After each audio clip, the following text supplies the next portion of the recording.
Généralement, ils repartent avec le sourire alors qu'ils sont arrivés un petit peu éteintes.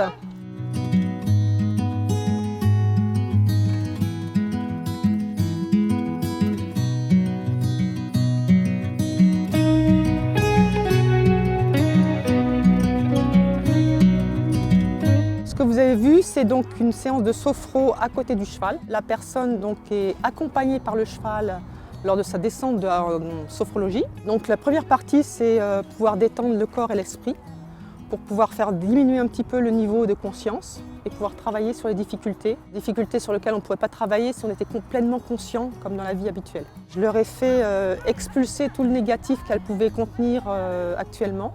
Donc tout ce qui les gêne pour fonctionner et pour se sentir pleinement vivante. Et puis se remplir de tout ce qui peut leur apporter quelque chose de positif et qui les aide à avancer.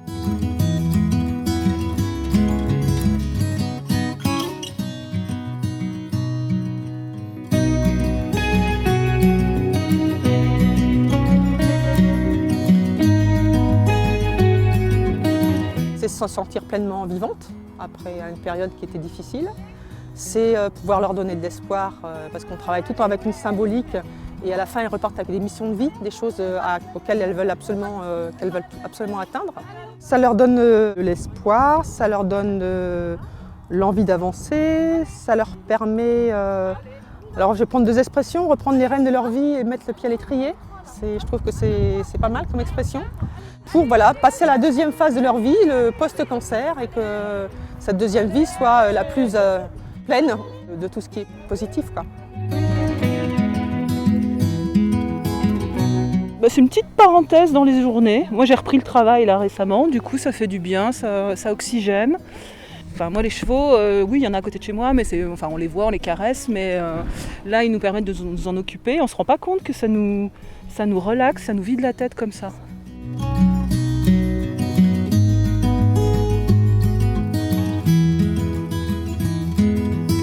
Pour être passé par là aussi, je dirais il y a une période qui est extrêmement difficile.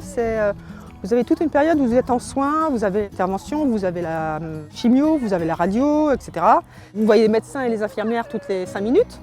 Et puis après, les traitements sont terminés, mais vous n'êtes pas encore en état de reprendre un travail, donc vous avez une espèce de creux dans votre vie où vous restez tout seul avec la peur du cancer, les douleurs, la peur de l'avenir, etc. Et je trouve que l'équithérapie, arrivant à ce moment-là, permet d'éviter la dépression qui existe et de remettre en route, quoi. Ça occupe l'esprit, ça occupe le corps, ça donne du plaisir, c'est très positif.